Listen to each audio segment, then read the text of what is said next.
بسم اللہ الرحمن الرحیم۔ آج کا سوال ایک بھائی صاحب نے یہ ارشاد فرمایا ہے کہ حضرت علی علیہ السلام نے حضرت عثمان غنی رضی اللہ عنہ کا قصاص کیوں نہیں لیا، اور جو قاتل تھے ان کے ساتھ حضرت علی علیہ السلام نے کیا سلوک روا رکھا، وضاحت کریں۔ تو میرا بھائی غور سے دیکھیں، پہلے میں ان تاریخ کی کتابوں کا حوالہ دے دیتا ہوں، بعد میں مختصراً وہ سارا واقعہ جو ہے وہ عرض کرتا ہوں، اور جس نے تفصیل دیکھنی ہو تو یہ تاریخ کی کتابیں جو ہیں ان میں دیکھ سکتا ہے۔ سب سے پہلے جو ہے مشہور اور پرانی کتاب صحیح جس کو سب فرقے تسلیم کرتے ہیں وہ ہے طبری جلد سوم صفحہ 382، ابن اسیر صفحہ 3 اور 79 پر، ابن خلدون تکملہ جلد دوم صفحہ 144، طبقات جلد 5 صفحہ 36۔ ان صفحات پر ان کتابوں میں یا کوئی بھی تاریخ اسلام جو ہے اس میں آپ یہ سارا واقعہ دیکھ سکتے ہیں۔ یہ کوئی واقعہ آج تو ہوا نہیں کہ کسی کو پتہ ہے کسی کو نہیں پتہ، 1400 سال گزر گئے ہیں اس واقعے کو۔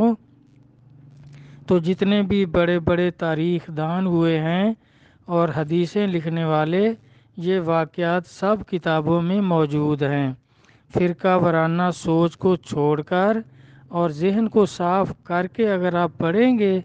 یا یہ میری عرض گزارش جو ہے یہ سنیں گے تو بالکل سمجھ آئے گا۔ تو اس میں دیکھیں کسی بھی صحابی کے بارے میں یا پھر پنجتن پاک بالخصوص ان کے بارے میں کوئی اپنی رائے اپنے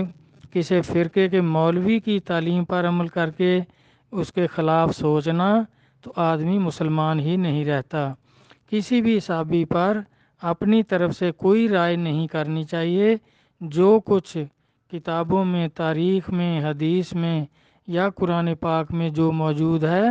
اس پر میرا بھائی خلوص نیت سے عقائد رکھنے ہیں اور اس پر عمل کرنا ہے۔ تو یہ علی علیہ السلام کا جو یہ بناتے ہیں کہ انہوں نے کیوں نہیں لیا، تو پہلے میں تھوڑا سا یہ عرض کر دوں کہ حضرت عثمان غنی رضی اللہ عنہ کی شہادت کا باعث جو بنا تھا وہ کون تھا؟ تو وہ واقعہ سب کو یاد ہے کہ ایک وفد کوفے سے آیا تھا جو اپنے گورنر کی شکایت لے کر آیا تھا کہ وہ صحیح نہیں ہے، اس کو چینج کر دیں۔ تو وہ اس کی شکایت بھی کیا تھی کہ ایک دفعہ اس نے صبح کی نماز پڑھائی، کیونکہ اس وقت جو گورنر ہوتے تھے یا خلیفہ ہوتا تھا نمازیں وہی پڑھاتا تھا، جامع مسجد جو ہوتی تھی، باقیوں میں جو امام مقرر ہوتے تھے۔ تو اس گورنر نے ایک دن صبح کی نماز پڑھائی تو 4-5 رکعتیں پڑھا دیں۔ شراب پی ہوئی تھی تو وہ پھر جب لوگوں نے اعتراض کیا تو پھر بھی کہنے لگا کیا ابھی کم پڑھی ہے اور پڑھا دوں؟ تو وہ پھر اس طرح کے سارے فیصلے کرتا تھا، اچھا آدمی نہیں تھا، بنو امیہ سے تھا وہ بھی۔ تو اس کی شکایت لے کر حضرت عثمان غنی رضی اللہ عنہ کے پاس وہ کم از کم 2000-2500 آدمی تھے جو وفد بن کر آیا تھا اس کی شکایت لے کر گورنر کی۔ تو آپ نے ان کی شکایت سن کر اس کو معزول کیا اور محمد بن ابو بکر رضی اللہ عنہ جو تھے ان کو گورنر مقرر کیا۔ تو وہ وفد کے ساتھ کر دیا اور خط لکھ دیا کہ اس گورنر کو دینا، اس کو معزول کر کے بلا لیا واپس اور یہ وہاں گورنر ہوں گے۔ تو یہ مروان جو تھا اس نے دیکھا کہ یہ ہمارا ایک جو ہے اموی وہ گورنری سے ریٹائر ہو جائے گا اور وہاں قریشی بن جائے گا تو ایک صوبہ تو ہماری دسترس سے باہر نکل جائے گا۔ اور یہ مروان وہی ہے جو کاتب وحی تھا، مروان بن حکم ہے یہ۔ تو سورت جب آل عمران نازل ہوئی تو نبی علیہ السلام نے فرمایا اس سے کہ بھئی لکھو سورت آل عمران، اور اس کی یہ آیات ہیں یہ بھی لکھنی ہیں، تو اس نے آل عمران کی بجائے آل مروان لکھ دیا کہ میرا نام بھی قرآن میں آ جائے گا۔ اور اس کا عقیدہ کیا تھا کہ سرکار تو امی ہیں، ان کو کیا پتہ میں کیا لکھ رہا ہوں، میں اپنا نام لکھ دوں۔ تو نبی تو سب کو جانتے ہوتے ہیں، تو نبی علیہ الصلوۃ والسلام نے اسی وقت اس کو پکڑا کہ یہ تو نے کیا لکھا، تو اس کو مدینہ شریف سے نکال دیا۔ اور پھر صدیق اکبر رضی اللہ عنہ نے اور دور کیا، حضرت عمر رضی اللہ عنہ نے اور دور کیا، یہ افریقہ پہنچا دیا۔ تو اس کی غلطی کی وجہ سے تو پھر جب حضرت عثمان غنی رضی اللہ عنہ خلیفہ ہوئے تو یہ حضرت عثمان کا سالہ تھا، اس کی بہن بھی آپ کے نکاح میں تھی، تو اس کی سفارش سے حضرت عثمان نے اس کو بلا لیا کہ اب چلو بوڑھا ہو گیا ہے، اب اس نے کیا کرنا ہے، تو اس کو گھر میں رکھ لیا۔ تو اس نے کیا کیا، فوراً ایک خط لکھا اگلے گورنر کو کہ اس کو چارج نہیں دینا جو نیا گورنر آ رہا ہے، بلکہ اس کو قتل کر دینا ہے، اور خلیفہ کی مہر لگا کر ایک آدمی کو دیا کہ اس وفد سے پہلے تو نے پہنچنا ہے۔ تو وہ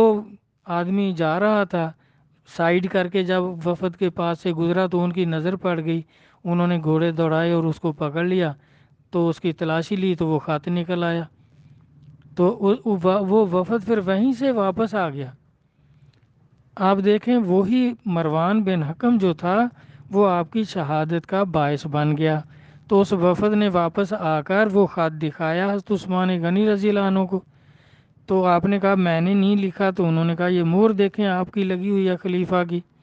اب وہ قصور کس کا تھا، سارا مروان کا تھا، وہ مدعا حضرت عثمان پہ پڑ گیا۔ انہوں نے کہا نہیں جی آپ نے ہی یہ خط لکھا ہے، آپ ہی مجھے گورنر مقرر کر رہے ہیں اور میرے قتل کا آرڈر بھی مجھ سے پہلے بھیج رہے ہیں۔ تو وہ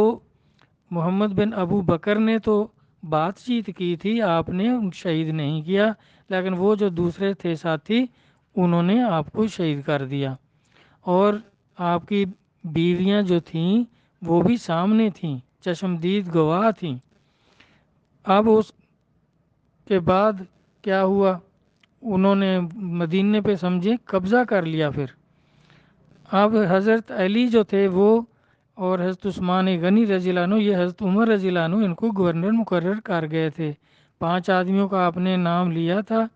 تو پھر حضرت عبد الرحمن بن عوف نے وہ رائے شماری کی تھی جس میں 60% ووٹ ہوئے تھے حضرت عثمان کے اور 40% حضرت علی کے، تو اسی وقت اعلان ہو گیا تھا کہ تیسرے خلیفہ حضرت عثمان اور چوتھے جو ہیں وہ حضرت علی ہوں گے، تو آپ پھر آٹومیٹک خلیفہ ہو گئے کیونکہ آپ کا انتخاب ہو چکا تھا۔ تو خلیفہ مقرر ہوتے ہی اس وقت اسلامی حکومت جو تھی وہ 14 صوبے تھے، پورا جزیرۃ العرب تھا، افریقہ تک، ادھر افغانستان تک، مصر تک، یہ 14 صوبے ان کے زیر نگین تھے۔ 13 صوبوں نے پورے جزیرۃ العرب نے آپ کی بیعت کر لی، آپ کو خلیفہ تسلیم کر لیا، اور آج تک امت آپ کو چوتھا خلیفہ تسلیم کرتی ہے۔ تو یہ ایک صوبے کا گورنر جو تھا یہ تھا معاویہ صاحب، اس نے آپ کی بیعت نہیں کی، اس نے تسلیم نہیں کیا آپ کی خلافت کو، بلکہ بغاوت کر دی، اور وہاں سے لشکر لے کر مدینہ شریف آ گیا، اور کئی لوگوں کو ساتھ ملایا، اماں عائشہ کو بھی دھوکہ دے کر ساتھ ملایا کہ حضرت علی ان کا قصاص نہیں لیتے حضرت عثمان غنی رضی اللہ عنہ کے قاتلوں سے، ہم ان کے قاتلوں کے لیے وہ جائیں گے وہاں اور ان کو بولیں گے وہ ہمارے حوالے کریں۔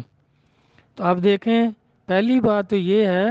کہ یہ امیر معاویہ جو ہے یہ صحیح مدعی نہیں ہے، کیونکہ مدعی تو حضرت عثمان غنی رضی اللہ عنہ کی اہلیہ تھیں جن کے سامنے آپ کو شہید کیا تھا، اور وہ مدعی کیوں نہیں بنی،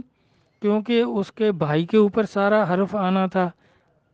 اس کے مروان کے اوپر، کیونکہ خط اس نے لکھا تھا، یہ ساری بغاوت اس کی وجہ سے ہوئی تھی اور آپ کی شہادت کا باعث اس کا خط بنا، اور وہ سارا اس کے اوپر مدعا آتا تھا، اس لیے اس کی بہن کو انہوں نے مدعی نہیں بننے دیا، اور یہ مروان جو تھا یہ معاویہ کے ساتھ شامل تھا، کیونکہ یہ بھی اموی تھا اور معاویہ بھی اموی تھا۔ تو اس نے یہ ایشو اٹھایا کہ حضرت عثمان کے جو قاتل ہیں وہ ہمارے حوالے کرو۔ حالانکہ صحیح راستہ کیا تھا؟ چاہے یہ صحیح مدعی نہیں تھا تو راستہ تو صحیح اختیار کرتا، کیونکہ کسی کا قتل ہو جائے تو جو مقتول کے وارث ہوتے ہیں وہ عدالت میں کیس کرتے ہیں۔ وہاں کوئی جنگل کا قانون تو نہیں تھا، اسلامی قانون نافذ تھا اور باقاعدہ اسلامی ریاست تھی، تو قاضی مقرر تھے، عدالتیں تھیں، تو معاویہ صاحب جو تھے یہ عدالت جاتے اور کیس کرتے اور گواہیاں دیتے، ثابت کرتے،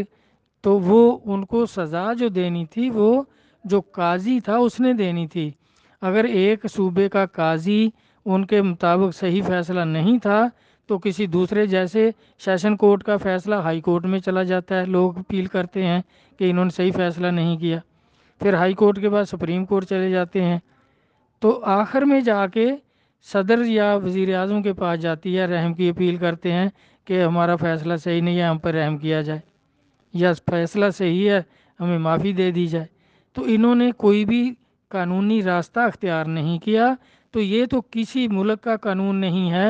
کہ قاتل جو ہیں وہ مقتول کے ورثہ کو دے دو وہ جو کریں۔ یہ تو اگر ورثہ اس کے قاتلوں کو خود قتل کر دیں تو پھر تو یہ بھی قاتلوں میں ہو جائیں گے، ان کے اوپر بھی کیس چلے گا۔ تو اس طرح انہوں نے صحیح راستہ ہی اختیار نہیں کیا۔ حضرت علی علیہ السلام اس وقت قاضی نہیں تھے کہ بھئی انہوں نے فیصلہ کرنا تھا، وہ تو خلیفہ تھے، بادشاہ تھے، کیونکہ خلافت ان کی تسلیم شدہ تھی، تو ان کے پاس تو کیس ہی نہیں گیا۔ ابھی ابتدائی عدالت میں ہی انہوں نے کیس ہی نہیں کیا، تو دھوکہ دے کر کچھ صحابہ کو ساتھ لے لیا، بی بی اماں عائشہ رضی اللہ عنہ کو بھی ساتھ لے لیا اور کوفے پہنچ گئے لشکر لے کر۔ تو وہاں طلحہ اور رضی اللہ عنہ اور زبیر رضی اللہ عنہ جو عشرہ مبشرین میں سے ہیں، ان کو حضرت علی علیہ السلام نے بلایا میدان جنگ سے کہ بھئی آپ کیا کر رہے ہیں، واقعہ کچھ ہے، کر کچھ رہے ہیں آپ۔ تو ان کو سمجھایا بجھایا، ان کی سمجھ میں آ گیا کہ واقعی یہ جو معاویہ صاحب جو ہیں یہ تو صرف حکومت چاہتے ہیں، یہ کوئی قصاص وغیرہ نہیں، کیونکہ یہ صحیح مدعی نہیں ہے۔ چلو مدعی بن گیا تو پھر راستہ تو صحیح اختیار کریں، عدالت جائیں۔ کیوں؟ اس وقت کوئی جنگل کا قانون تو نہیں تھا، اسلامی قانون نافذ تھا اور کوئی بھی قانون سے بالا تر نہیں تھا۔ انہوں نے ایسا راستہ اختیار کر لیا کہ بھئی ہم خود ہی کریں گے جو کریں گے۔ ایک تو وہ بغاوت کی کہ حضرت علی کی انہوں نے خلافت تسلیم نہیں کی، بغاوت کر دی، لشکر لے کر لڑنے کے لیے آگے، اور پھر وہ جنگ جمل ہو گئی۔ بلکہ وہ جب سمجھ گئے تو وہ میدان جنگ سے نکلنے لگے، طلحہ رضی اللہ عنہ اور زبیر رضی اللہ عنہ، تو ان دونوں کو بھی مروان نے ایک اور اموی کو ساتھ ملا کر قتل کر دیا، نکلنے نہیں دیا کہ یہ اگر باہر چلے گئے تو ہماری سازش کھل جائے گی، لوگوں کو پتہ چل جائے گا کہ ہم کیا چاہتے ہیں۔ اب وہ سارا تو مدعا جو تھا وہ مروان پہ پڑ رہا تھا، اس کی بہن کو بھی مدعی نہیں بننے دیا معاویہ نے، کیونکہ یہ قتل اس کے ذمے پڑنا تھا کہ تو نے یہ ساری شرارت کی ہے، کیوں خط لکھا ایسا جس کی وجہ سے وہ وفد والے جو تھے مجبور ہو گئے کہ ان کو شہید کریں۔ تو اس طرح پھر جنگ ہو گئی، جنگ جمل جس کو کہتے ہیں، تو اس میں ان کو جب شکست ہو گئی تو اماں کو وہاں چھوڑ کر یہ بھاگ گیا شکست کھا کر۔ تو اماں جو تھیں اس وقت بھی دیکھیں، پھر علی علیہ السلام کے خیموں میں گئیں، ان کے بڑے بھائی عبد الرحمن بن ابو بکر رضی اللہ عنہ آپ کو لے کر حضرت علی کے خیموں میں چلے گئے، وہ بھی ان کے ساتھ تھے اس وقت بھی۔ تو اماں کو انہوں نے پورے پروٹوکول سے رکھا، بعد میں بھی انہوں نے دیکھا یہ نہیں کہا، آپ نے جب پوچھا کہ اماں آپ کو کہاں پہنچائیں تو انہوں نے کہا مجھے مدینہ شریف۔ انہوں نے باقاعدہ انتظام کیا علی علیہ السلام نے، اور ان کے بھائی عبد الرحمن بن ابو بکر کو ساتھ بھیجا، پورا ساز و سامان کے ساتھ، پورے قافلے کے ساتھ آپ کو مدینہ پاک پہنچایا، اور انہوں نے پھر تیاری کر کے جنگ صفین میں پھر لڑنے آ گئے۔ تو اب بغاوت کر رہے تھے، اب دیکھیں ایک صوبے نے کیوں نہیں بھائی ان کی بیعت کی جب ساری جزیرۃ العرب نے کر لی تو اس نے بغاوت کیوں کی؟ پھر اس وقت بھی مدعا یہی کہ جی ان کے جو قاتل ہیں وہ ہمارے حوالے کرو۔ بھی قاتل تو اس کے ساتھ تھے، مروان اس کی فوج میں تھا، اس کے ساتھ تھا، تو یہ کیس کو چھپا رہے تھے اور خام خواہ ایسے شور کر رہے تھے، جھوٹا شور کر رہے تھے یعنی۔ تو اب ان کے بارے میں پھر وہ حدیث پاک جو بخاری میں بھی موجود ہے، ان بڑی کتابوں میں بھی موجود ہے، جس میں بھی آپ دیکھ سکتے ہیں کہ نبی علیہ الصلوۃ والسلام نے عمار بن یاسر رضی اللہ عنہ کو فرمایا تھا کہ عمار بڑا افسوس ہے کہ تجھے ایک باغی گروہ شہید کرے گا، آپ انہیں جنت کی طرف بلائیں گے اور وہ تجھے دوزخ کی طرف بلا رہے ہوں گے۔ تو یہ جنگ صفین میں پھر وہ عمار بن یاسر جو تھے وہ معاویہ کے گروہ کے ہاتھوں شہید ہو گئے۔ تو وہ بات بھی کھل گئی ساری پھر کہ یہ تو باغی گروہ ہے۔ وہ شامی جو تھے ان کا لشکر انہوں نے ہتھیار ڈال دیے تھے، پھر انہوں نے ان کو پھر دھوکہ دیا کہ ہم نے نہیں ان کو کیا شہید، علی علیہ السلام نے کروایا ہے، اگر یہ حفاظت نہیں کر سکتے تھے تو کیوں لے کر ہمارے مقابلے میں؟ مختصراً عرض کر رہا ہوں، تفصیل آپ ان کتابوں میں دیکھ سکتے ہیں میرا بھائی، آپ کھلے ذہن سے صاف ذہن سے ان کو پڑھیں، اس میں کوئی مبہم بات نہیں ہے، سب کچھ ظاہر ہے۔ یہ فرقوں کے مولوی جو ہیں یہ اس کی غلط بیانی سے کبھی کسی پہ الزام لگاتے ہیں، کبھی کسی پہ الزام لگاتے ہیں، صحیح جو تاریخی واقعہ ہے میں مختصراً سیدھا سیدھا عرض کر رہا ہوں۔ تو اب عمار جب شہید ہو گئے تو بات کھل گئی کہ یہ تو باغی گروہ ہے اور یہ دوزخ کی طرف ان کو بلاتے ہیں، وہ ان کو خلیفہ حق جو علی علیہ السلام خلیفہ برحق تھے ان کی طرف بلا رہے ہیں۔ پھر وہ مدعا بھی ان پر ہی پڑا، تو اس میں بھی شکست ہو گئی ان کو، پھر قرآن نیزوں پہ ٹانگ لیے۔ مختصراً یہ کہ پھر ثالث مقرر ہو گئے۔ اب ثالث جو مقرر ہوئے تو اس پر انہوں نے پھر یہ مطالبہ ہی نہیں رکھا کہ ان کے جو قاتل ہیں وہ ہمارے حوالے کرو، کیونکہ وہ قاتل تو ان کے ہی لشکر میں تھے۔ اب وہ مدعا کیا کیا پھر انہوں نے، یہ اس کو جو سال مقرر ہوئے تھے ان سے یہی پھر مطالبہ رکھا کہ بھئی شام کی حکومت مجھے دے دو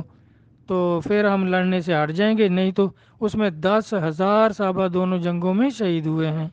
اور ان کا مدعا بھی اسی پر پڑتا ہے کیونکہ لشکر لے کر یہ آتا تھا لڑنے کوفے، علی علیہ السلام نے حملہ نہیں کیا تھا یا آپ لڑنے نہیں گئے تھے، اور آپ نے کب یہ انکار کیا تھا کہ بھئی عثمان کے قاتلوں پہ کیس نہیں کرو، ان کو عدالت میں نہیں لے جاؤ، ان کو پھانسی نہ دو یا ان سے قصاص نہ لو۔ اب اس نے قصاص کی صورت میں صوبہ مانگ لیا، شام کا صوبہ، تو ثالثوں نے اس کو دے دیا کہ جان چھڑاؤ، پہلے 10,000 صحابہ مسلمان شہید ہو گئے ہیں تو اب یہ اور ایسے شہید کروائے گا، یہ لڑنے سے ہٹے گا نہیں، حکومت کا لالچی ہے، تو حکومت اس کو دے دی۔ اب اس نے صلح کر لی اور قصاص لے لیا معاویہ صاحب نے شام کا صوبہ۔ اب جو ان کے صحیح وارث تھے، جو آپ کی بیویاں تھیں، اس مروان کی بہن تھی، وہ آپ کی بیوی تھی، حالانکہ وہ اس کے سامنے تو قتل ہوا تھا، اس کو اس خط کا بھی پتہ تھا، اس لیے ان کو عدالت نہیں جانے دیا۔ تو یہ سارا مدعا بھائی انہی امویوں پہ ہی پڑتا ہے۔ اب آپ سب کچھ میرا خیال ہے سمجھ گئے ہوں گے۔ تو علی علیہ السلام نے کب یہ مطالبہ کیا تھا، کب یہ کہا تھا کہ میں نہیں ان کو گرفتار نہیں ہونے دوں گا؟ وہ عدالت گئے ہی نہیں۔ وہ اب یہ تو اب بھی دیکھیں کوئی کسی کو قتل کر دے تو اب حکومت جو ہے تو وہ قاتلوں کو مقتول کے وارثوں کے حوالے تو نہیں کرتی، وہ عدالت جاتے ہیں، عدالت جو فیصلہ کرے، شہادتیں دے،